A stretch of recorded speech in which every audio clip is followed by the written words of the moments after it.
All right, it's Saturday on Your View. Welcome to the show. I hope you're having a good start to your weekend. I am Veronica Dan Ikboy. I'm not here alone. I have my beautiful co-hosts here. We have joining us in the studio this morning, Mary Alimi, Bashwa Alimi. Good morning. It's good to see you. Good morning, Veronica. It's so good to You be made here. it. Right. Literally. Barely more like. Toby, it's good to see you again this morning. So good to be here. I hope you ladies are having a great start to your weekend. Let me begin with you, Mary. Well, it's been quite a start. My baby's in the hospital, so I literally ran here from there.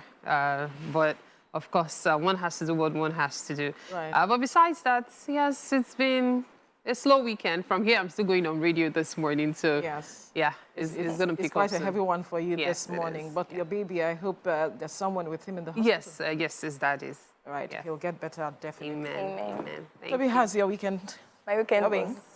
my weekend is going fine. The All week right, was you are busy. here. I was trying to get well.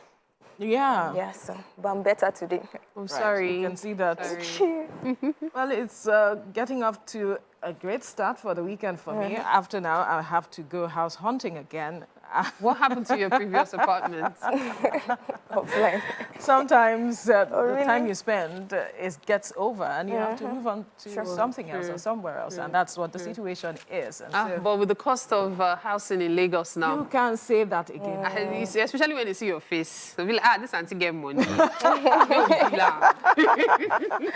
That's been the story, but you know, it's crazy when you hear stories of persons going house hunting. You see a lot. I saw a video yesterday where the lady put up a video of a house she went to somewhere, and she called the amount. When you look at the situation with the house, and you look at the amount, It doesn't match. It doesn't match. There's this huge disparity, and when you look at the comments underneath, you know, that video, it was how the state government can come in to look at how prices of houses is skyrocketing, and if the government can step in to address Yes. that matter, because it is not friendly at all. We had It that is conversation not. this morning, and a lot of people are not finding it easy, especially where you see a family of maybe 5, 3 have to pay house rent, school fees, and all of these pressures, yet, you know, it's just a lot for a lot of persons right now. Absolutely, that is so true. All right, we will go on a break. When we return, we'll bring you the newspaper review. To stay with us.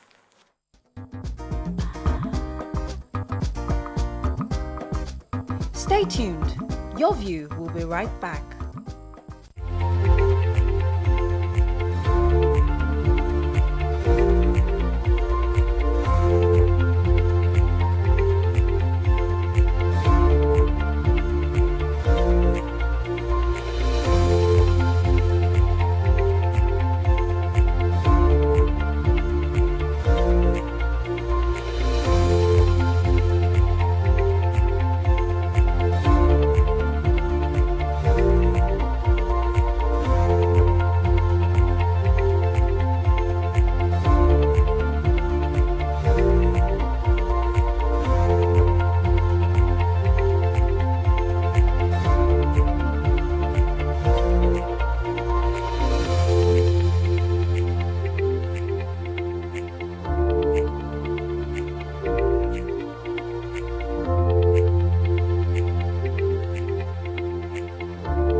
All right, thank you for staying with us. So let's quickly head straight to the papers now. And I begin with the Nation newspaper. The major story here.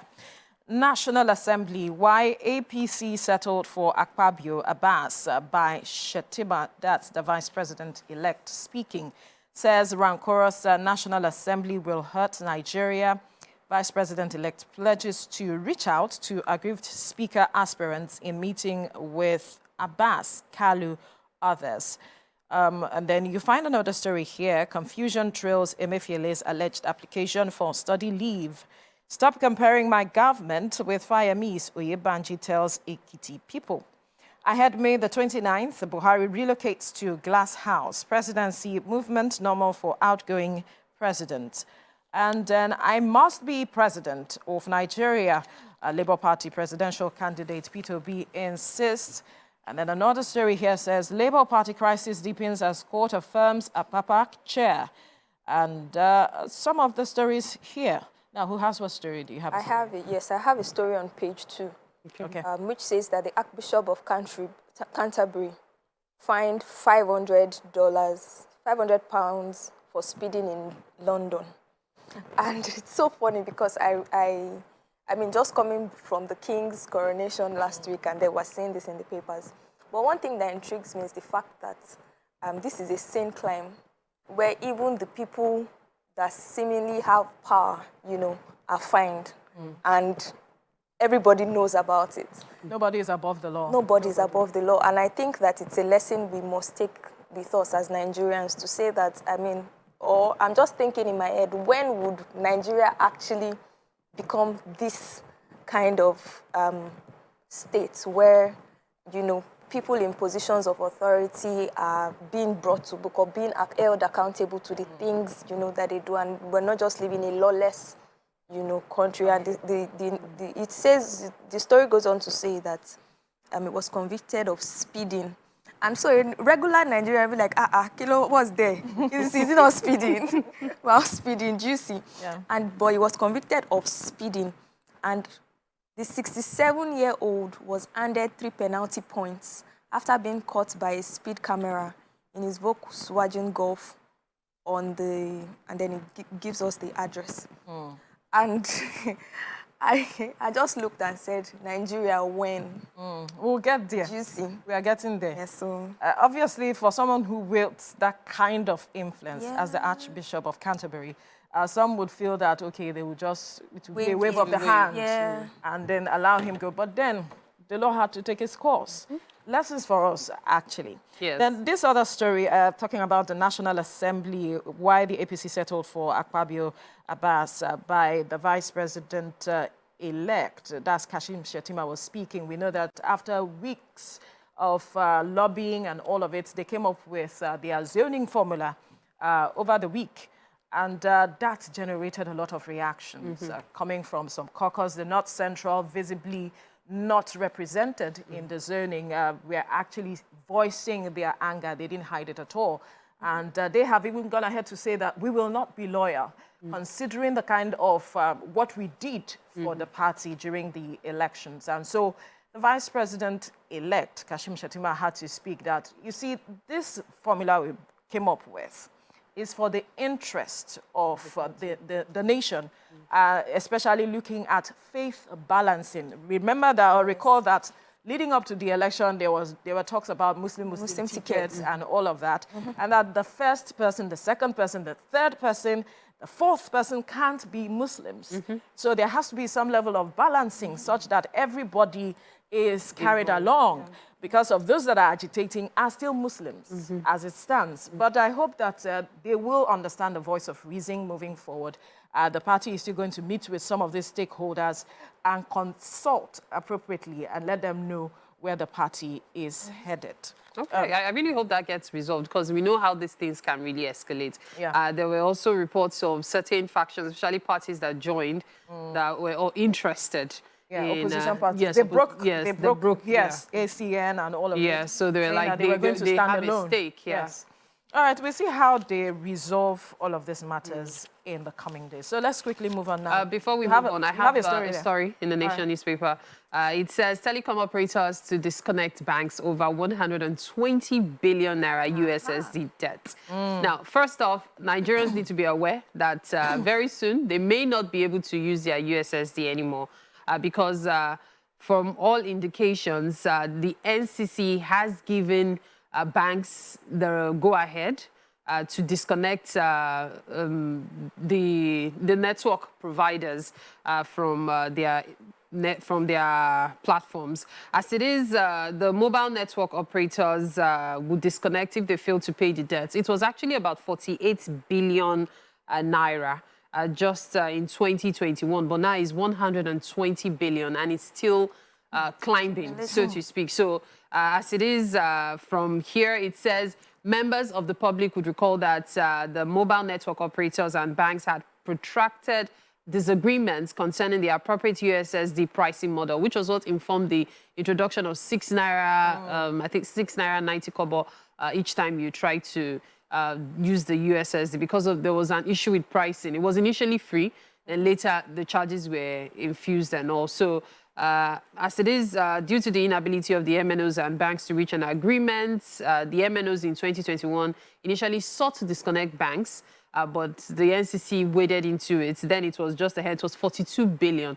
But now that is 120 billion. That's a lot. And the banks are like, we are not going to pay the money. Or there's still that, should we pay, should we not pay? It goes to show that the mobile network operators what was out. the initial agreement in the first place? Well, there was an agreement. According to what I have here, it says that the contract between the MNOs and banks on the use of USSDs for banking transactions was strictly commercial, and the mobile network operators were at liberty to withdraw the services if the transaction was unprofitable to them. So they are in the right to decide that, you know what, we are cancelling this contract. My concern, though, is even when you cancel the contract, are you going to get the refund? That's it. As in the 120 billion, or will it be a case of... So if there is an court cases agreement, now? yes, they can take the banks to court because there was an initial agreement. That's what they have to put before the courts to address and get their monies out of the banks. Well, that's a story that is unfolding. And if we have to settle on mobile apps, people in the rural areas may not... Because the USSD was a lot easier for many of them, because they didn't quite know how to use the app. So Android devices are not, you could just use POS operators to the rescue again. Right, we're looking through the papers, and right now I'm moving to Saturday Punch. The major story here, Buhari changes residence, aides move out belongings from villa.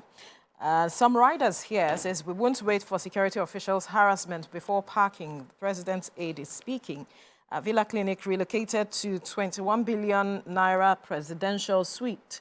Tinubu to decide new furniture. Some other story here. Friend advised me to poison my son. Mother of boy with cerebral palsy speaking. And I am in no hurry to become president, says Obi, as the Labour Party presidential candidate. A National Assembly leadership aggrieved APC aspirants meet sponsor candidates against Akpabio others. A developing story there. Ekweremadu's influence wouldn't have counted if tried in Nigeria. Justice Taiwo speaking. Toby, I see you have a story here. Yes, I have the story on page 24. Yeah. Which reads, the friend advised me to poison my son. Mother of boy with cerebral palsy. Yeah. This story, upon reading it, was very, very emotional for me because, I mean, this cerebral palsy thing seems to be sometimes avoidable. So from the story of this woman, she says, when I gave birth to him, the hospital where I delivered him didn't do the normal jaundice test, which was an essential test for babies.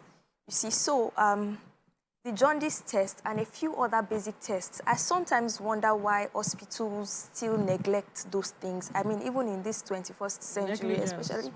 I mean, so even some of my friends that have had babies had gone to maybe the hospital, and I'm like, did they put your child under light, the light therapy once you have it? And they're like, no, they said when the baby is 24 hours old or something like that. I'm like, these things are just the very basic things. Because after 24 hours... Does the hospital have the facility? Yes. So I tell people that just when you're making inquiries to get a hospital to use, please ask these questions. Okay, what's the process like? After I give birth, what are you supposed to do? Because sometimes these hospitals may be overwhelmed. And look at this woman now, having to deal with, you know, something that could have been avoided. So sometimes it's better if a mother or a father, in some cases, can take up the responsibility to know the things to do immediately after their child is born. Do you see? So this story was very, very sad for me, knowing fully well that this woman has 4 children, but only this child has cerebral palsy. And then she got an advice from her child, from a friend, to say that poison this child. I beg, at least you have other children. So my heart reaches out to parents that have children with cerebral palsy at this time. You're doing a great job, and I really reach out to you. Thank you. It's not easy dealing with a child with disability, no matter how tiny it might be. It is very, very difficult. Dealing with a regular child is a handful. Talk less of having to nurse a child for the rest of the child's life. It can be overwhelming. So I actually, yes, I'm actually going to anchor what you said about my heart and my love going to parents who are going through this. It is not easy. It is not As for hospitals, there's a need to take more responsibility. You'll be surprised for many parents, because, like you said, they had 4 children. The first 3 were seamless, probably the same hospital. They did not expect that there will be negligence the 4th time. And then there could be a number of things. Maybe a nurse or a medical officer going through a bad day and foolishly does that. There are so many factors. Yes, you're going through a bad day and then you're like, the child looks okay, put the child here. The first thing to do when the child has been born is to even put there's a way they put the child under a light. Yes. Yeah. Before even they're testing or anything. Exactly. Then they will put the child beside the mom after everything. But by the time the test proves that this child needs it, then you transfer the child back to the light again. That's the way I know it's done normally. But some hospitals say they don't have the light. That How can you not have light and you call yourself a maternity center? You're taking delivery and you do not have the light. The challenge. You not transfer the baby to another hospital. That's a challenge. If we have regulations, some hospitals should be shut down. Really? Yes, some hospitals should be shut down. They do not have some basic facilities. There's clinic. There's a reason why some places are called clinic. But you health want center. to hear hospital. People don't know the responsibility between hospital and clinic. There's a difference. There's a reason why this one is called clinic. It's to attend to basic things, paracetamol treatments. But when it comes to serious things, you need specialists. Equipment. You have hospital. Everybody has what they do. You call yourself a hospital, you get approval, but you don't get the basic things that are needed. Yes. Putting people's lives at bay. Now look at this handsome young man having to deal with this for the rest of his life. So please, parents, reach out to your hospitals, find out the equipment that they have, please, to avoid things like unfortunate. this. It really is. It's really unfortunate, Really and is. our heart goes out to these parents who are going through all of this. But one quick story before we move on to another newspaper is an inside story that the World Bank is warning Nigeria and 7 other countries of famine. That famine looms. The World Bank is saying that Nigeria, as well as some other 7 countries, Afghanistan, Burkina Faso, Haiti, Somalia, South Sudan, and Yemen, are experiencing catastrophic levels of food insecurity, and that could indicate the threat of famine. And the bank is saying that this is saying that Nigeria has to do a lot with regards to addressing this matter, considering our population. This matter of food insecurity has been going on and on with the level of insecurity in the country, where a lot of farmers cannot go to the farm. And then we also have climate change and all of it. The flooding we saw that happened last year, where farms were practically drowned by the floods. So all of these factors, the World Health is coming out to warn Nigeria to begin to look at doing something to addressing that, because if you have over 200 million Nigerians and a number of them are facing famine, that's not. You know what I find painful? When you now go to the markets and you see food wasting. Food waste. They are hungry people, but you see food wasting. I do not know the logic behind that too. I wanted to quickly touch on something in the Punch newspaper. All right, fines. NBC says they haven't seen the restriction order from the fines. Now, according to the NBC, until they see the order before they can actually take charge, that yes, there's a restriction. And they also said if they do, they would appeal the order. I was expecting. So we are all watching, because when that happened, many broadcasters were like, finally, someone is actually testing the law. Sipping their tea and saying, you wish, huh? You wish. Let's go to Saturday Tribune now. The major story here, North demands Senate presidency, other key posts, says it contributed 63% of total votes for Tinubu, threatens to withdraw support for APC if demands are not met. And another story here, I became handicapped at 12. Today at 59, I have no wife, no children. A really sad story there. Buhari Oyinlola congratulated Governor Adeleke on his 63rd birthday. 8 killed, 7 injured in Bauchi Road accident. Many Nigerians coming down with kidney disease. Experts cry out. Reps leadership, G7 aspirant up for consensus candidate to run against APC's Abbas Kalu. Who has what story here? I do. Okay. Right. The Buhari Oyinlola congratulates Governor Adeleke on his 63rd birthday. Okay. This is like some double celebration for him, right? For him, yes. Knowing fully well that the Supreme Court just affirmed his gubernatorial mandate. Yeah. And I have some special, I mean, I'm from Oshu State, right? Oh, right. Now I understand. I call him the dancing governor. He has some form of joy that he exudes somehow. And even if you're watching his videos, you're just in awe of, you know, his personality. So this is me saying happy birthday to him, happy birthday, and congratulations on his recent win. Yeah. All right. Okay, and then I also wanted to touch on the story of many Nigerians coming down with kidney disease, coming from experts who lament lack of access to dialysis as well as kidney transplants for common Nigerians. This, from the first line, you could tell that it was as a result of the Ekweremadu incident and how when you come down to Nigeria, it does seem like so many people are suffering from kidney diseases. They are not getting help. We've known of celebrities who had to get help, and even recently one who revealed that his wife was the one who donated a kidney for him.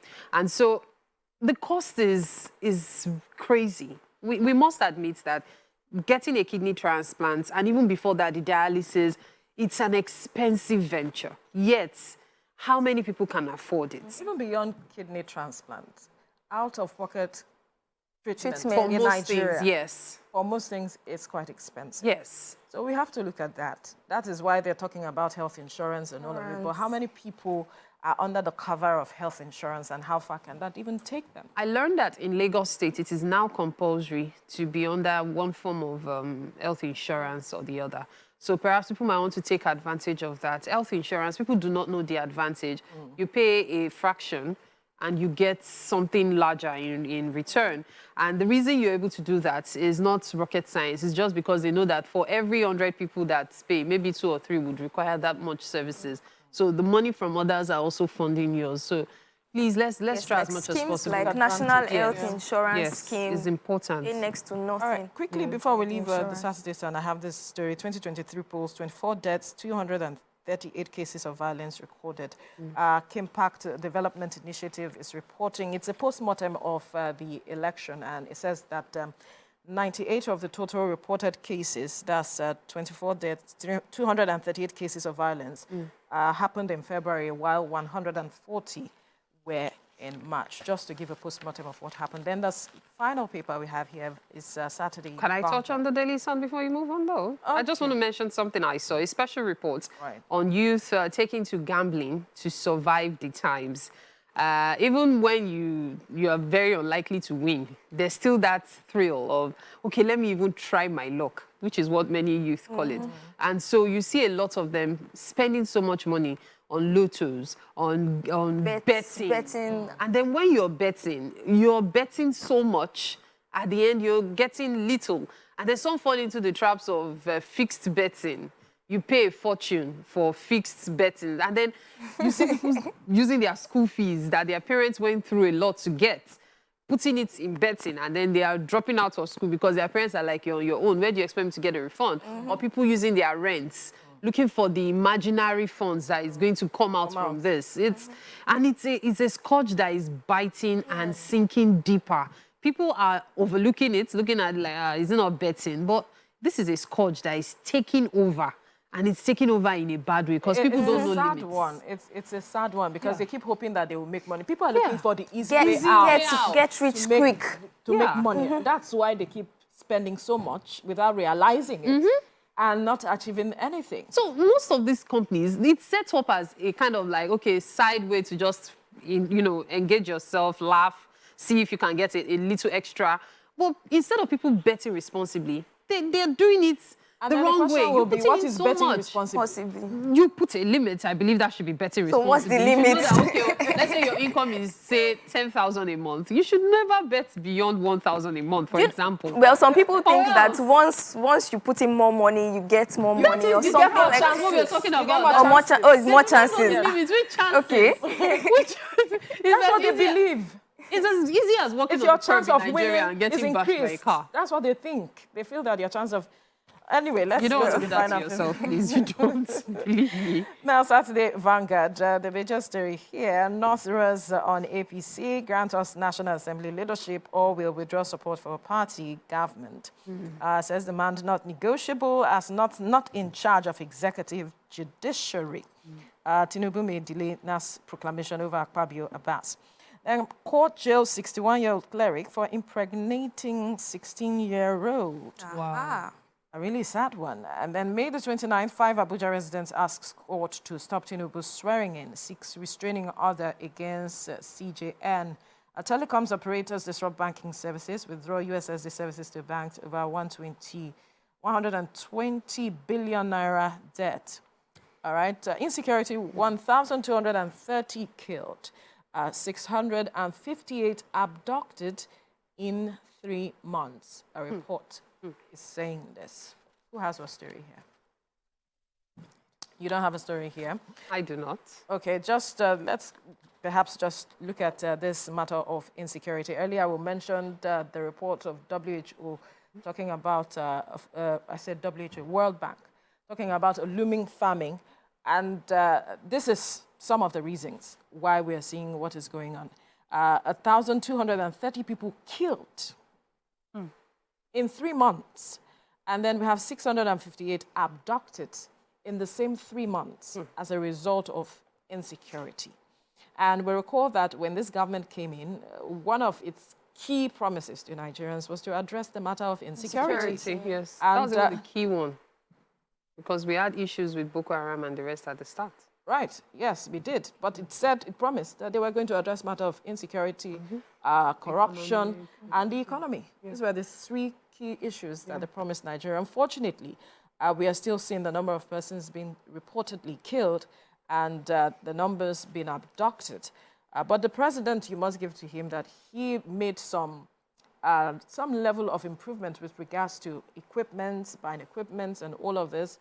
They said, okay, let's change our security architecture. And he did that. Let's change the persons there. But that seemed to not have addressed the matter. We are still seeing what is going on. We do hope, Nigerians are hoping that the incoming administration will be able to address some of these issues as quickly as possible. That's much we can take with the newspaper review. We'll take a break. When we return, it will be our time for the hot topic. Stay with us.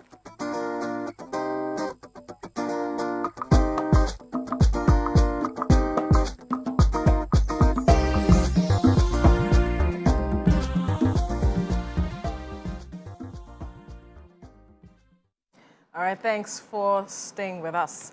Today, we will be discussing how best to handle failed promises in friendships, relationship, marriage, and family. Well, according to Aristotle, a promise made must be a promise kept. And oftentimes, we've been victims of failed promises or the promulgator of broken promises. It is often said that promises can win you friends, but failure to deliver them will turn them against you. Without a doubt, people with good intention make promises, while people with good character keep them. Now the question is, how efficient are you in keeping promises, and how do you react to broken promises? Broken promises have led to many broken friendships. That's what we said earlier, but the question is how best you keep promises. How best you keep promises. But then, if you do not keep promises, that makes you a bad person, per se, because we are saying that it's a reflection of your character if you keep your promises.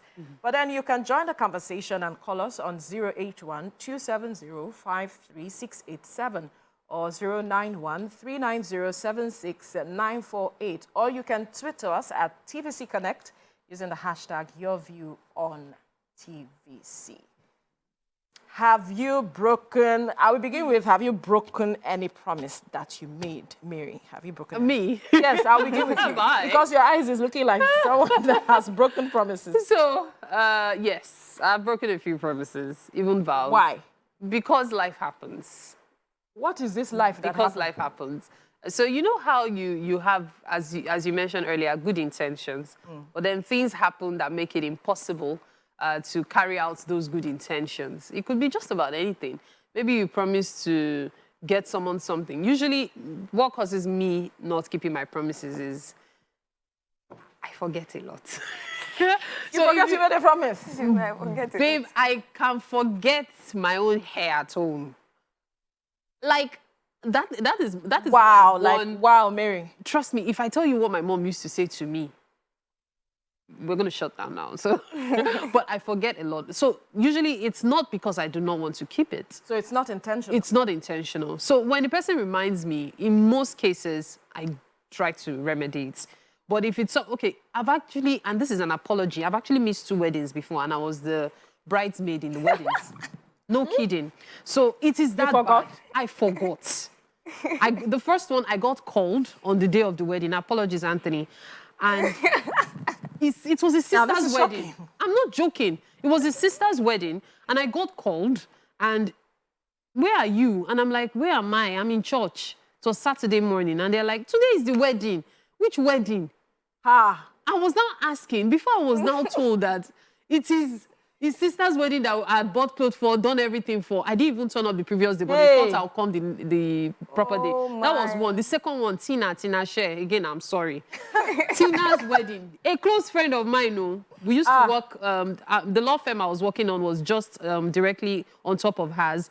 And Tina I still remember the color of the dress. So it was lemon. Very lovely dress. I was looking forward to wearing it. Until the wedding day when Tina called me and said, Where are you? the bride's train is not complete. They said they haven't seen you at all. And I'm like, see me for what? Are we doing something today before the wedding? He said, no, it's today. I am ashamed of these things. And to me, it's still part of promises that have been broken. And so I've made a point to always make notes, fix reminders, because I know I fall into that category of people that can forget things. And how did they react? Because I'm interested in afterwards. How did they react? so I don't wait for their reaction. I cut off immediately because I'm You scared. cut off? Yes, because I'm scared of their reaction. And then years later, when we see, I feel like they are better. And truly, in most cases, in fact, in all cases, they are better because, you know, I'm too sweet not to Do you take forgive. time to apologize? Of course I do. It's very important. Even though I know at that point they're probably really mad at me. Of course, who forgets someone's wedding? If it happened once, yes, but Mary does. twice. Okay, right. Mary does. I feel bad. It's something I'm not proud of. I But know. that's why when they say promises, because to me, it's a promise. You've gotten the bridesmaid dress, you have gotten this, and then you just do not turn up. And it's not intentional. So that's why I said some of the promises I've broken were not intentional. They just happened. And then there's also the aspect of circumstances making some persons break the promise. Yes, for example. There are also instances like that. So, again, I apologize. But that's why I feel like promises get broken. Sometimes not because you want to. It doesn't define me. I didn't mean it. After all, do you know how much it is to be a bridesmaid? You actually had bought the clothes, oh. It wasn't even current. That was why I stopped agreeing to be bridesmaids for anybody, because I had spent like over 20,000 as that. I'm talking of 2000 and something, early 2000s, and I'm not showing up for wedding. So since I knew that, because I'm not outgoing, so since I knew that if I could do that, anytime anybody asked me to be on their bridal train, I had to turn it down. Right. I am on the receiving end of, would I call it a broken promise? But we were just friends, a lady and I. We were just friends. We grew up together. And I felt that, oh, we're cool and all of that. And I was always looking out for her at the time, to the extent that my mom had to caution me at some point. Why? Because I took her so close. I'm not one that makes friends, but I took interest in her. We were close, I thought. And so at the time, my mom asked me, she left for another school, and so I was weeping for 3 days. I was crying. This girl is not here. I was feeling all alone and all of that. You must have been really close. Yes, I thought I was close to. You know, sometimes you feel you are close to people, And the person is not. but the person is not close to you. Yeah, So there I are two felt. popular comedians in that situation now, but please go on. Don't go there. You didn't just do that. Okay. So I felt that we're close. My mom cautioned me at the time, but I felt she's close to me and all of that. And then somehow life happened to both of us, and she goes on to make some statement because I asked a question that I felt was actually important to ask at the time she was about to get married. And she felt, no, I shouldn't have asked this question and blah and all of it. And that broke. The So friendship. she went ahead to start saying things You don't want her to get married. about me. So She went ahead to start saying things about me. I was broken. I felt like my world was crumbling on me and all of that. And it took me a while to get over it. It took a long while because then I found it difficult committing to friendships. I found it difficult, especially with ladies. Okay. I felt because I'll put in my all and then not once, wow. twice. Wow. Looks like we happened do to me. things twice here. Twice this happened to me. And so giving my all to friendships, committing to friendships, not just making promises, but committing to friendships. Okay. And indirectly, you are promising that you'll be there for this person. You will not do things that will hurt this person. That's what it is about when it comes to friendships, not marriage now. Because marriage has its own that you're bringing, talking about, I'll take care of you, I'll provide for you, I'll do this, I'll ensure there's peace All in the the home, work. I will not trouble Yeah. you, and all of those things. The vows you make on the altar, if you're a Christian. And then I believe the Muslims also have this commitment they reach one to another. So that is different from friendships now. So we just have this unwritten commitment we make to our friends. But then when it is broken, how do we respond? You know, that's what I'm Well, saying about the indirect as For well. me, I think that the best of man is still man. Yes, the best of us is still a man. He's still a man. Forget all the titles at the end of the day. So I say, if people hurt me, which is very, very normal, like I see the hurt and I'm like, you have done your own, okay now, who is the next person? Do you see? So we have those, in my mind, I do not commit a lot to expect so much from people. Right. I do not. Maybe in the past, I'd always been involved in things like that. Say, oh, this person can never. Oh, me, yeah. The moment you say never, they go on nevering like they never did. Do you see? So they go on doing the things that you probably say they don't. So I don't give too much expectations. I try to give people benefit of doubt. But the moment they Why break... why shouldn't we have expectations of people? Why not? So, because I know that I am not perfect, even before all these not turning up for weddings, then from childhood, I've learned to not expect. Instead, I look forward to people expecting from me. It's weird, I know. I like to step up to the plate, even if I'm not getting the same in return. It's not low self-esteem. At some point, I was wondering if it was, but it's not. It's just a case of, I just like being there for the people I care about. Yeah. So it's hard for me to expect. Nothing happened. Nothing happened. You know, initially when we were talking about this before coming on air, I was like, I cannot readily remember any major disappointment. Maybe somebody failing me or telling me lies. Yes, those little disappointments, but a major one. So the thing with family is this. I usually keep the level low. Okay. Because I do not want to raise the bar and it gets dropped. Fortunately for me... You're being careful. Yes. Fortunately for me, I've not had to go beyond that. In fact, in most cases, the bar remains high. And I must thank my family members for that. They've been amazing. But does this happen for everybody else? It doesn't. All right, we have Abubakar calling from Kano. Good morning. You can go ahead with your contribution. Okay, thank you. Right. What I have observed about broken promises is that unless you give promises you will not fulfill to the woman. Hello? Right, go ahead. Hello? Yeah. You women like you like us giving you promises that we will not fulfill. You give conditions that we cannot meet, so we accept to meet those conditions because that's what the women like. Those that are frank with the women and tell them the truth are the ones they don't like. That's my experience. I don't know. So will you call that broken promise? It's not broken. She's the one giving the condition. For instance, she says, okay, buy me a phone, 150,000 naira. And I know if I don't say yes, she will not be happy with me. So I say, okay, I promise at the end of the month I'll buy you a phone.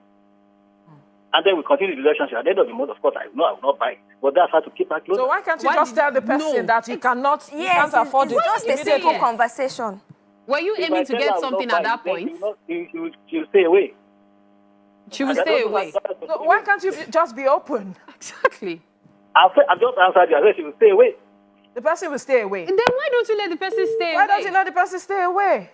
It does seem like you're taking advantage of the person as well. That's it. Because obviously that person had something to offer at that point you wanted to take advantage of, but you were not ready to. And this is so very popular, especially maybe employers. Sometimes they would promise after 6 months, you're this one, you're that one, you know, and they just keep promising. And at the end of the day, you'll be the one chasing to say, okay, sir, you know, even though sometimes documents may be written and agreements would have been made, but it's just so unfortunate because it stems from, like you said, relationships in different sectors. So what's the big deal? If you can't afford something, someone is asking you for something. I can't afford a 150K phone. No. Would you manage 20K? They makepada one Romeo or Torchlight or something, and the person is expecting. And one thing that baffles me at the end of the day is that you keep leading the person on. That's deception. You keep leading the person on. So what? There's no two ways to it.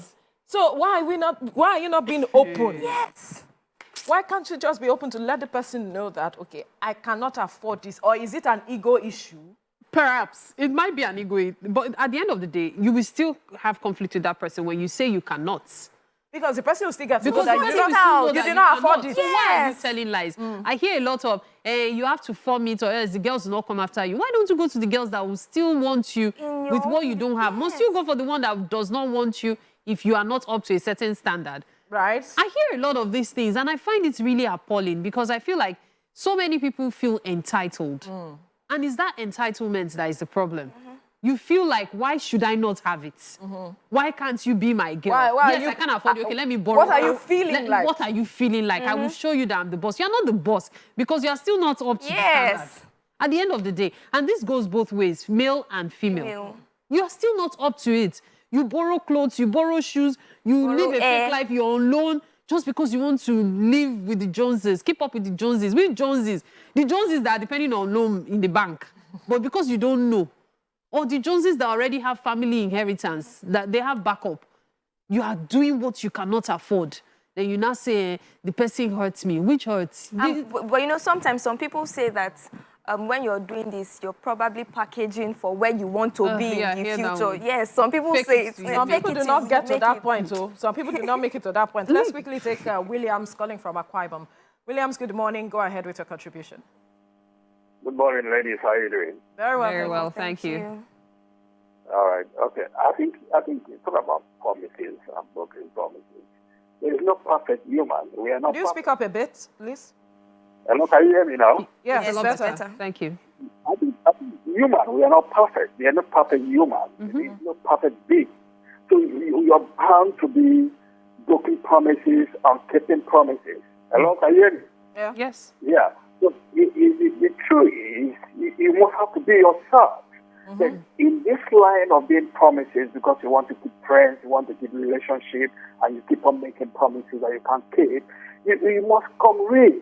Like your last call, because you find a girl that is so loved, and to keep in, because you want to get. That's not love. Right? No, let me keep it that real. You have That's to make not love. Love is openness. You remind for something. She said she reminds for something. Maybe before I make this relationship with you, I made this tough, and because the guy cannot afford it. Hello, can you hear me? Go ahead. Can you hear me? Yeah, because he cannot afford it, because he needs this girl. So I have to make this, I have to tell her, I have to tell her that, okay, I'll pop this stuff. It's possible because you want to get out. So it comes in the minds of humans, some simply because you want to get stuff, you want to get some stuff from somebody. But the truth be told, listen, life is something that, we humans, we have to be so honest to ourselves. You understand? We usually have to be honest to ourselves. We have to come real. But in the process of you coming real, sometimes we've been faulty. We've been faulty to ourselves simply because we want to please somebody. In the person of pleasing somebody, and we just sort of maybe falling the other sort of it. But in your case, we have to sometimes be real to ourselves. Sometimes being real. So we don't know to maybe somebody, maybe we will have to be maybe say maybe get perfect to somebody's high in the process of maybe being a good person because you want to maintain a relationship. But in the truth, let's be sometimes be honest to ourselves. Have a nice day, ladies. And you Thank too. you. Now, Hey. the foundation for me is for any relationship, be it friendship, marriage, whatever it is, there has to be openness. If it is not there, There's no point. there's no point. I mean, If you guys cannot confide if you in are each being other. real, then you will tell the person, I cannot afford it. Yes. That is what And it if the should person be. is a good friend, the person will understand. The person will understand with you. How you began that friendship is either what will make the person either believe you. What did you just say? How you began. Most people begin on a false note. Just like the first caller, you pretend to be what you're not. So when the person has expectations, the expectations we mentioned. It's based on what the person saw. It's based on what the person saw. It's based on what you put on the table. But you get to a point in your relationship or your friendship that you should be honest. People fail to do that. And even marriage, where you made a vow to the woman or the man that you will care for them, you will do this, you will do that, you will provide for them. Yes, we know that, and life happens. And you may not be able to meet up with certain demands because of the difficulty or the challenges that life threw at you. That's understandable. But how do you begin? You made a commitment. You made a vow to do this and that, to take care of the person, to be there for the person, oftentimes. What are you doing to be kind to the person? I think that one thing that we try to ignore is the fact that we expect that things will forever go the way we vowed or promised. Things happen along the line. And we realize that in situations like that, people fail to communicate, to say that, okay, yes, I know I spoke to you regarding X, Y, Z, but currently, this is the situation. On the ground. People don't want to be open to have conversations like that, and they'll just feel like That's where ego comes in. As far as I'm concerned. Yes. We have Williams on the line calling from Abuja. Williams, go ahead with your contribution. Good morning. Yeah, good morning. Good morning. Yeah, well done. Thank you. So, what I'm trying to relationship, very relationship, serious relationship. So, to me, relationship, that means I don't expect anything from anybody, which means promise. If promise means, that means promise, you will just say it out. But for me to put it in my mind, or maybe to ask you about the promise that you did, no, it's not part of me. I mean also, any relationship that I can get into, that means I will only that. I'm not that type of person that is promise. Understand? But the only thing that I can do, whenever you have an issue, or maybe need openly tell me so that... Why did you decide not to have expectations of people? Were you heartbroken before? Were you disappointed before? Yes. So I believe that, to me, my cup is already full in that side. so I don't want anything like that. But if I'm with someone, if you have a issue, you are in need, just come out freely. If it's something that I can stand with, or maybe, okay, let us do it like this. Let us make it 50-50. That means it will not be like, maybe I don't want to do, or maybe I don't want to like stand for your need or anything like that. So that's my own point, Sha, in terms of promise. But have you broken a promise before? No, I'm not that type. Okay. Yeah. There's But a time. If you say so. No, serious. Serious. That's why I say I don't expect anything from anybody. And Okay. if me and you want, and someone wants to. All right. I right, don't Williams. think people realize that. We need to quickly go on a Okay. short break. When we return, we'll continue this conversation. Stay with us.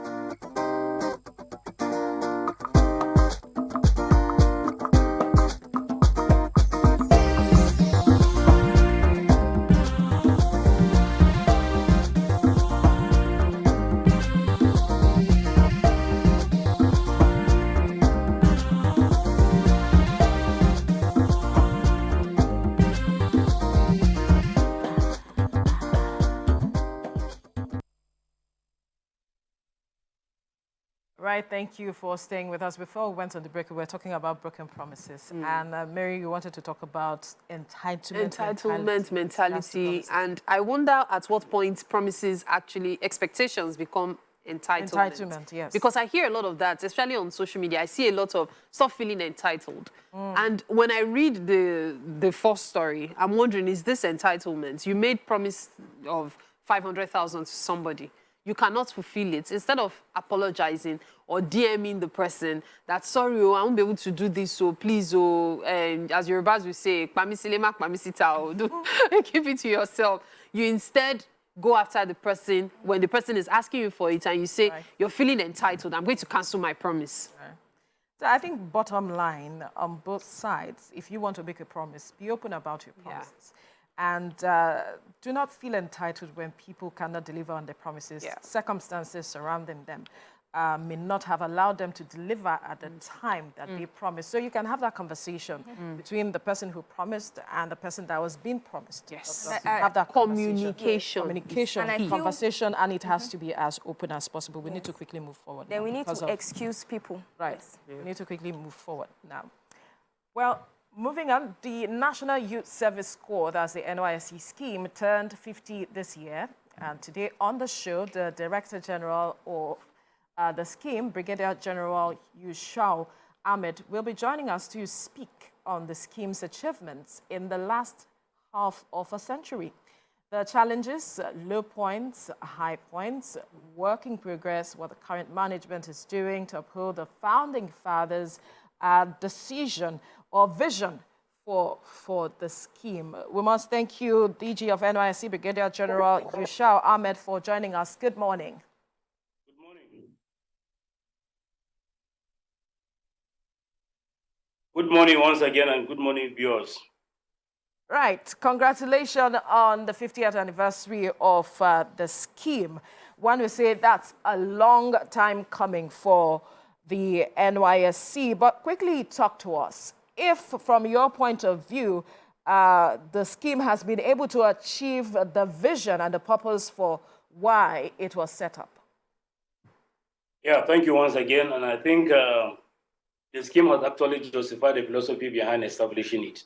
So far, the essence of establishing NYSC is to unite this country, and as well as integrating our people together. And I think so far so good. We have achieved that intention, because our youth from different countries have been posted to different states of their own.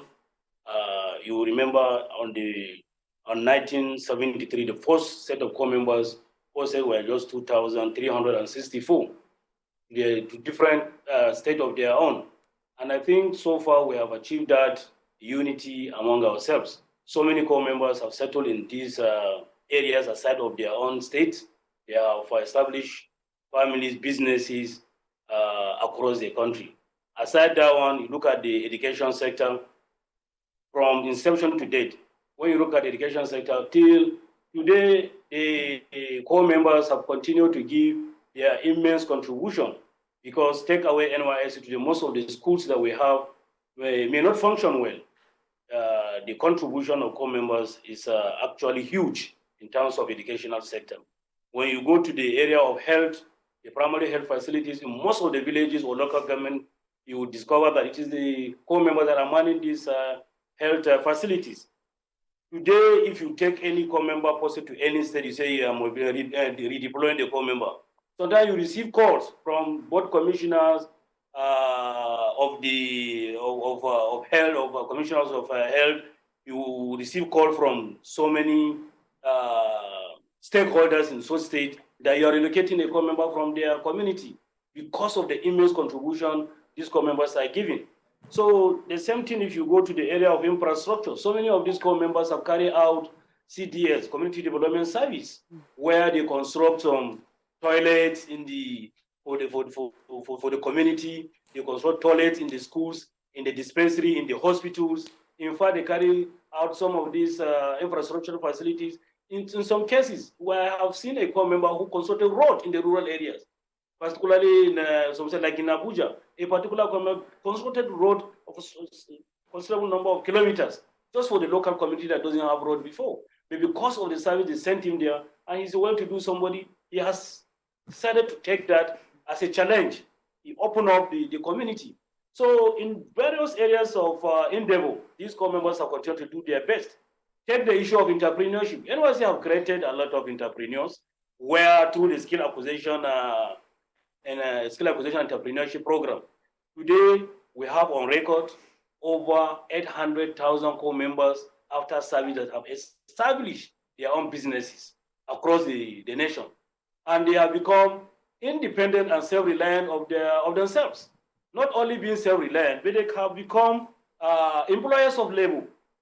So you can see that the multiplier effect of what these core members are doing. So at least we have phone numbers and contact of these ESCO members where they have established across the country. Not only that they have employed others, but also even core members. We used to send core members there to serve under them. So you can see, by and large, the core members or the scheme generally have actually achieved the intention in which it was created for or established for. Lastly, you bear me witness the performances of these young Nigerians in terms of election. It has gone a long way in strengthening the electoral process in the country. They have done it previously in the last general election, the latest one that have been conducted. 75 to 80% of the ad hoc staff were the core members, and they have received a lot of commendation both within the country and outside the country. I think National Youth Service Corps have actually achieved what it is set out to achieve. Okay. I must commend the NYSC. It's something that I personally do not believe should be scrapped. I just feel there are certain areas that need to be modified. NYSC, there's a particular part where, looking at the goals of the NYSC, it talks about promoting self-reliance and in as much as trying to ensure that you create employment as well.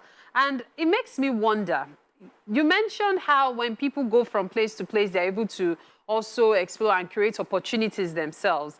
But are these opportunities, has the NYSC been able to wade into situations where you try to create opportunities in a land that is not yours and you're not allowed to as much as you would have wanted to? Does the NYSC have a say in that? Say, for example, as a young Hausa man, I want to set up something in, say, another region of the country. If there is this hold back by the people of the community, is it possible to rely on the NYSC to help make it easier? Is that possible? Very possible. How so? Very possible. Let me tell you, in most cases, Nigerians are very accommodating on our own.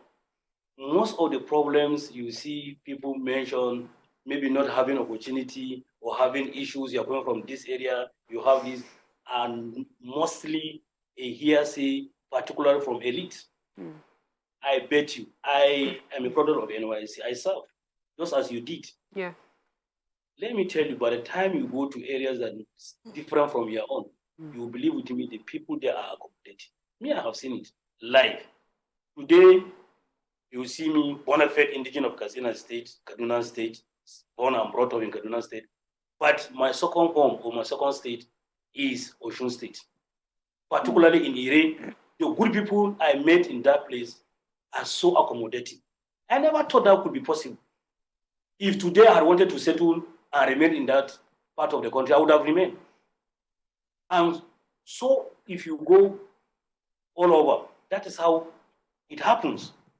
I was hearing the other time, I met a commissioner of high education in one of the northern states. We were chatting when I went to commission a project. He was telling me, do you know the enormous contribution of these core members? I said, no, sir. I just want to hear from him. Say, I tell you, almost 90% of the private schools in this state are owned by ESCO members. Wow. After service, they remain, establish their school because they have seen the opportunities. What they do, they just go for maybe courses to enhance the degree they have. They remain and establish their school. You can imagine, it is a commissioner telling me, almost 90%. You can imagine the enormous contribution of those Nigerians. Yeah. And you know, we don't proceed to your state of origin. These are people that come from other states. Okay, in terms of what NYSC is doing to create opportunity, you know, we partner with Bank of Industry, Central Bank of Nigeria, Access Bank. Most of these loan facilities, they give these core members loan to facilitate or to encourage the core to establish on their own. So it may be a challenge, but I'm telling you, NYSC normally follow up. I wonder how many core members are aware of this, but I'm sure you wanted to say something. There's Sure this, that these core members establish. Well, this issue of check and balance, what do they call this? Evaluation. They come to evaluate to ensure that the core member is doing well. Where you have issue, they intervene. Then the bank, particularly Bank of Industry, they give up to 3.5 million to the core member. All they need to do is just his certificate. If you domicile with NYSC, they will not release the certificate until when the core member is well established and return back their money before they will now release the certificate without any interest. Wow. So NYSC intervene in between the host community to the other the financial facilitators and other things. So we do this kind of thing to ensure that the core members are settled or the ESCO members remain important and they find it very easy to establish their business. We do that. well, thank you so much, sir. I know that the skill acquisition, the side trainings happen on camp for 3 weeks, where youth corpers are actually being trained most times by entrepreneurs in the state or previous core members, and that's really something to be thankful for, because I personally know some friends that started their businesses based on the fact that they attended side on camp. Now, speaking of allowance, I know youth corpers depend mostly on Alawi, what we know as Alawi, right? And from the time I went for NYSC, the cost was the Alawis, the salary or allowance really was about 19,000. I know it has increased a bit, and even corpers today would attest to the fact that the NYSC has really tried in terms of providing allowance for them, but still, you know, there are still complaints saying that we want an increase in Alawi. So are there plans by the NYSC to increase these costs in the nearest future, sir? In my last address to core members yesterday in Lagos, here in Lagos camp, I told them, there is no amount of money you give to anybody that will tell you I'm self-sufficient. Nobody will tell you that. When I served during my days, I was giving 7,500. Today is 33,000. And this increment happens, the 33 from 19, the one you are collecting from 13,000 and 19,500 to 33,000 is approved by this present government. I told them, don't wait for increment of allowance. Pick the opportunities that you will get at the camp. Even with these 33,000, you can still save something. Yeah. And I believe you can save. There are people out there with families, with children, up to 10 in a family that are not sure of getting 15,000 in a month. We have them in this country. They are the ones that are not doing it. Will they survive? What more of only you exposure to go and serve. You can as well do with half of that 33. Save something. Go for skill acquisition. Learn something. Pick a job. Even at the end of the day, when you become employed, you will discover that the money given to you, 100,000, 150, is not enough. We start to clear their mind from the onset, even in the camp. The lectures we give them were very calculative, where it is very deliberate. We make sure we explain some of these things to them. And you can see from their gestures, some of them are coming to understand what we're talking about. We have told them that there is life after service or after camp. And at the same time, there is life after service. Don't misuse this opportunity. For bringing you to come and even serve for 1 year is a very good opportunity. You can save 10,000 out of that 33,000, and it's something. And you receive your loan is something. You are beginning with millions. There are people today, if they can get 100,000, is enough for them to make life better for themselves, and they can employ others. We have seen people frying akara. They have sponsored their children to schools. Yes, sir.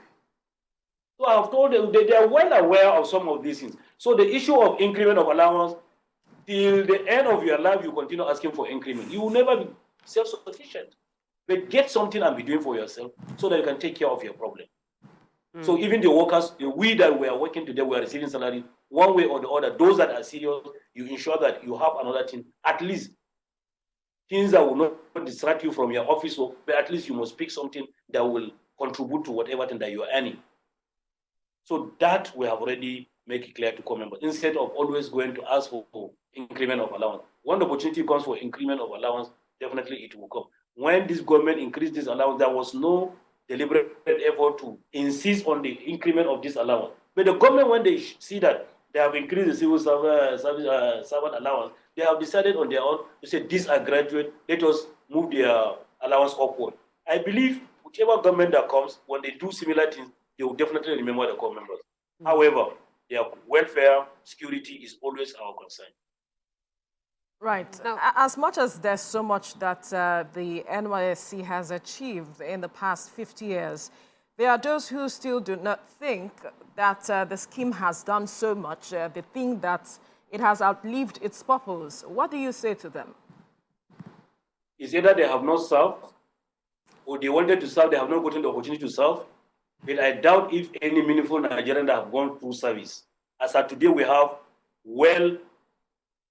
many Nigerians that have served that have served or passed through this scheme. They are up to 5,680 in number that have served this country. I doubt much if any of these persons that have passed through this scheme will advocate for the scrapping of the scheme. And even those that have attempted to bring up the matter, what was the response? It died a natural death. And I believe majority of Nigerians will say, leave NYSC. Try don't pray for it. If you try it, you know the effect or know what will follow. At least some of the achievement or the contributions of the core members that we're talking about in health sector, education sector, infrastructure, entrepreneurship, where do you go and get those contributions? How do you go about it? How do you go about it? Look at the election process. Ordinarily today, if you say you now go out and do this election, how much are you going to pay them? The credibility of the people that you are going to pick. How do you now pick somebody from Oyo State and take him to Anambra State to go and conduct election? Or do you want to pick somebody from Sokoto and now send him to go to Bayelsa to conduct election just for the sake of holding election? The person you are picking in the first place must have a bias, must have a party, must have an individual that you want to vote for. Core members are apolitical. They are neutral. Their concern is to do their one service and get out of the wherever they are, except if they have any reason to remain. Fine. So politics is not their own. Their concern is that service and get that certificate. So if you want to now say you want a credible election, the process now no coppers. How do you want to start? Do you want to go and recruit vigilante, maybe in the north, to carry them to go to the west or south or east to go and do election? Or you want to carry Amotokun to go to, what is it called, to go to the east to go and conduct election, or you carry Niger Avengers, you go to Sokoto, go and do election. There will be issues. You know, definitely you will not get what you are looking for. But the best structure is already laid down. It's already on ground. And that is what we are reaping, the fruit of that structure. So whoever that is talking about that issue of scrapping is just looking for doom for the country. As far as that's my view anyway. But there has been complaints of some of these youth corps members being used to carry out activities during elections, to change figures, to do one thing or the other. Have you heard such stories? How does the scheme, how do you come in with addressing that aspect? Please give me one example of that allegation. Give me one example where it was alleged core member went to change the result, this happened, and the core member was taken to the court and he was found guilty. Give me one example. The one you are talking about, the one I know recently, is the one in Abuja. Core member was beaten to nonsense. When I saw the video, I thought that core member is dead. I was at Plateau when I saw it. Only for the same coordinator to call me and tell me that the core member, there were 2 boys and a girl. The 2 boys were badly beaten. The girl wanted to go and intercept to rescue the boy. That was when a good Samaritan lady hold her and drag her away. He said, are you out of your senses? With this mob, they will kill you here. As they were talking, some bad boys came around, stole her phone, removed her wristwatches and other things. As I tell you, this co-member, when the police intercepted, he made some arrests there of people around. The person even that alleged that this co-member was thumbprinting, he was just stamping the ballot paper that legally he was asked to do. They asked, where are the thumbprinting? Not thumbprinting. They made some arrests. We treated the co-member, nothing like that. So if you have one, just tell me so that now I will know. Then I will tell you what I can say with that. Out of the whole election, one that was prosecuted or taken to court and proving that he has done wrong. So I'm waiting for you. Thank you very much, sir. I have a 2-part question. The first one is on the issue of security of youth corps members. You just mentioned an incident that took place in Abuja. In certain situations where corps members find themselves in precarious situations, there's always you're on your own until the NYSC of that state can actually wade in.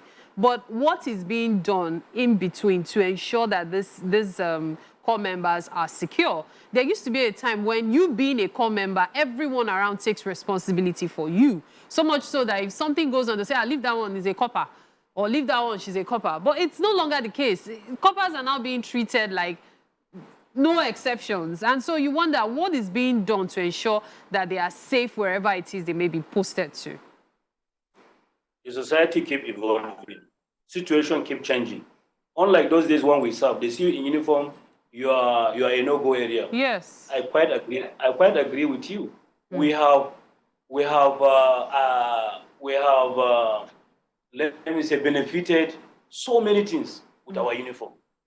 You just stand somebody sighted that uniform and say, Copper, come on, enter, where are you going? Yeah. They will give you right. These days is a DG and every staff that will tell the commander, don't enter free right. Because of the society, it will changes. Because we want the commander to be safe. Let me tell you, there's nobody that will take care of your security more than you taking care of your security. Absolutely. So the first thing that we do is start these members from the camp. We give them security lectures. Every camp we ensure security lectures is given to core members. Where and what to do and what not to do were exposed to the core members. The societal evils, things that are happening, we try to conscientize them to draw their attention to it. That is the first step we have taken in terms of security. Secondly, I want to reiterate that NYSC have a strategic collaboration with all the security agencies in the country. All the military, the police, the SSS, the civil defense. We in the army, generally, we take the core members as officers. That is why every time we tell core members, whenever you are in a journey where you're traveling, once it is 6 p.m., ensure you branch and sleep before the next day you continue your journey. And if there's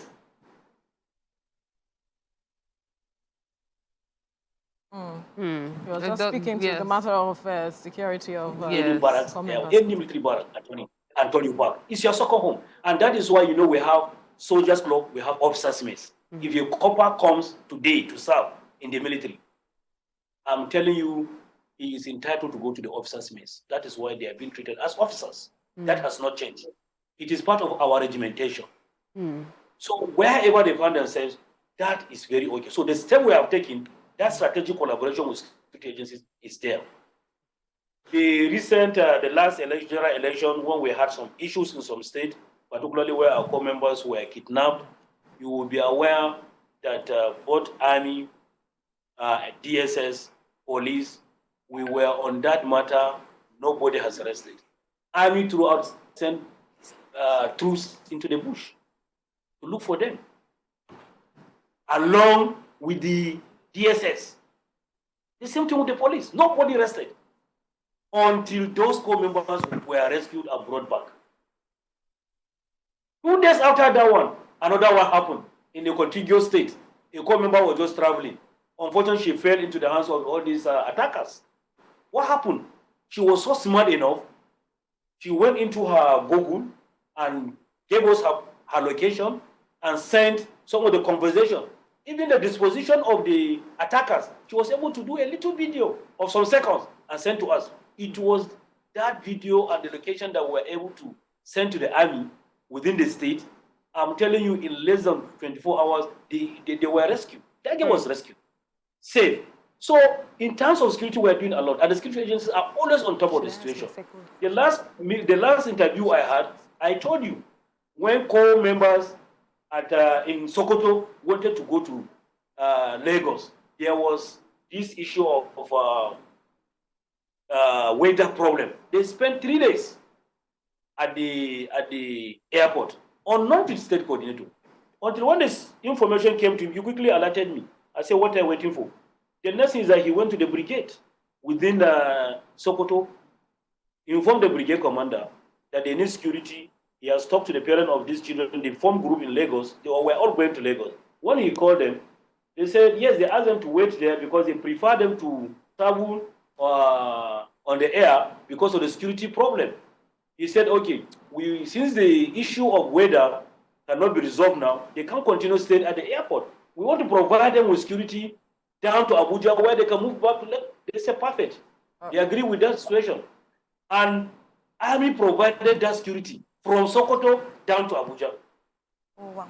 Thank you until so they much. get to the airport, and they were taken back to Lagos safely. So the security of core members is always our priority. And the security agencies, the collaboration we're having, they are always at the top of the situation. Thank you so much, sir. Thank you so much, sir. NYSC is 50 years. Can you quickly highlight the next 50 years, the plan for the next 50 years going forward for NYSC, and what are we to expect as people that have gone through NYSC and people looking forward to send our children to go for NYSC? Well, so far so good. As you are aware, yearly we produce not less than 350,000 core members every year. So our plan now is the core members we are producing today, after service, they will not go back and be looking for a job outside. That is one. Fantastic. The issue of collar job now. We are trying to ensure and insist that the issue of this skill acquisition and entrepreneurship program is enhanced in such a way that these core members would pick a training of their choice, so that after service they will not become liability or seeking for job. They will become employers of labor. We want to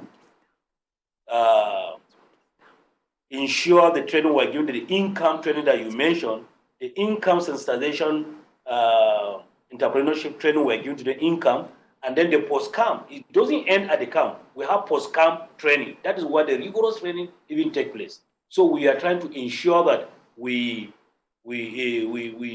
give this training of post-camp training to core members so that after the service, they become employers of labor, not people seeking for job. That is the more reason we always pray every time we talk, this issue of trust fund. The issue of trust fund, the ascension of trust fund by Mr. President. Once this thing is assented to, I bet you some of this collaboration that we're having with Bank of Industry, some banks, central bank, is not going to. We are not going to wait for such a. We will, within the scheme, since we will have the fund, we will ensure that this opportunity is given to more number of Nigerian or ESPO members after training to establish. So Nigeria will be expecting a rapid national development at the end of the service, where you have thousands of entrepreneurs already coming into the society, ready to establish and employ others to become employers of labor. So all I'm saying is that we pray before the end of this administration, we get the trust fund signed, and it will be a very good honor for the country and for everybody that is looking forward for the development of Nigeria. All right. That's So, amazing. right. Very commendable. An amazing one there. So what's your advice and anniversary message to core members? Well, I will tell the core members to remain focused, dedicated, ready to give their best to the country. And even the ESCO members, the 5,689 ESCO members that we have, they should please assist these core members in any way they can. And 5,689,688 out there. You are part of them, don't forget. That's true. Yes, give your support to NYSC, your core members, the NYSC as a scheme, so that we move this scheme forward. If you have any better ideas that you think we can do better anywhere, please, your ideas are welcome. Always take it and do something. It is a project for all Nigerians. And don't forget, we have started. We have a department called the NYSC Ventures. They are into so many things that they carry out. Sometimes now, some of our camps, we don't wait for any bread from anybody. We produce our bread. We produce our water. We produce our water by ourselves. So many things that we do. Chicken, we produce. We have our farms. We have our chicken, our eggs. Some of these things we no longer ask contractors to bring it to our camp again. It is our ventures that are producing this. So I'm telling you, NYSC of today is not the same NYSC of yesterday. You know, we are find aware, we are remitting a very good amount of money back wow. to the consolidated account that we are generating from these ventures. We are not just eating the money per se. No, whatever we generate, we contribute our quotas. We ensure whatever thing that we do, we send back to the federal government account. So we are contributing our bit. We find this very commendable. We must commend you for all of these. However, we know that when we have activities in Nigeria, there's always a lineup of activities, things that we're going to do to celebrate. So NYSC at 50, could you run us through the line of activities that have been planned for this year's celebration? No, I don't have the program here, but let me see if I can remember. Tomorrow is the 15th of May, which is Monday. No, sorry, not tomorrow, Monday. It's the opening ceremony where we have the Golden Jubilee lecture. Professor Atayib Jega is our guest lecturer there. He will be there tomorrow and on Monday to start the program. On Tuesday, 16th of May, we have this health initiative program at Jahi Village in Abuja. We are hoping the wife of Mr. President will be there to kick off the program. And after in the afternoon, we have this media rally in our NDHQ headquarters in Maitama. Then on Wednesday, which is the 17th of May, we have the commissioning of the ICT centers. Our ICT center for more than 30, 40 years used to domicile in the area 11. We have constructed a new ICT center in the headquarters, and we're expecting General Dr. Yakubu Gawan will commission that ICT center. We also, on the form, though not yet confirmed, I may not be able to say much on this because we are hoping to have this President Honors Award. We are waiting the presidency to give us clearance that day Mr. President will be available. Then that is on Thursday. Then if that day remains, it is our President Honors Award to honor outstanding corps members.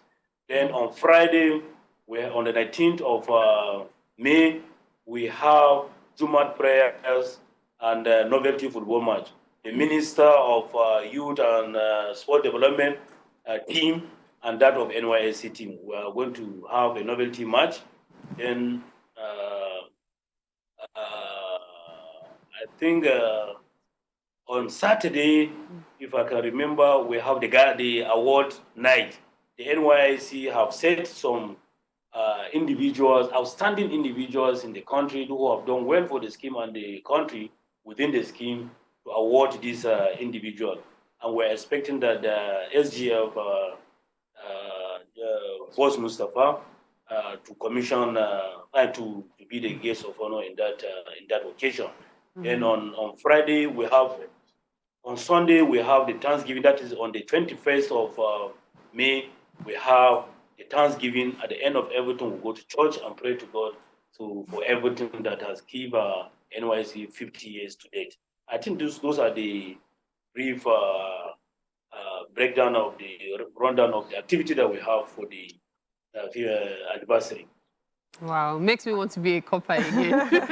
An interesting one. Yes. We'll have to leave the conversation here now, but we must thank you, DG of NYSC, Brigadier General Yushal Ahmed, for your time on the program. Thank you so much, and well done on what you do for the National Youth Service Corps. Thank you very much. But don't forget, if you make up your mind to come back, we will accept you, please. Really now? 2-3 minutes month to serve again. Okay. I'm interested. You're welcome. Let me receive you and listen. Okay. No problem. Your call-up numbers. You might be taking for drill again. We'll send that information across to you. Thank you very much. You're welcome. Thank you, sir. Thank you. Thank you very much. Well, it's been an interesting one all through today. And now we can get back to continuing with activities for our weekend. You're going back on radio. Yes, I'm going on radio. If you can listen to me. I'm going to be live on Max FM, okay? So you can listen online via max1023.fm. Now use her radio voice. Yes. I was trying to look and say, wait, who is speaking now? Well, yes, please, if you can, just listen. I should be live on air in the next 10 minutes. Yes. All right. Toby, it's going back to... Yes, going back to my regular weekend mommy activities. Let me go house hunting now. Well, this is where we draw the curtains on the program. Thank you for being a part of it. We'll see you next week. Yes. Bye. Bye. Stay safe. Bye. Bye.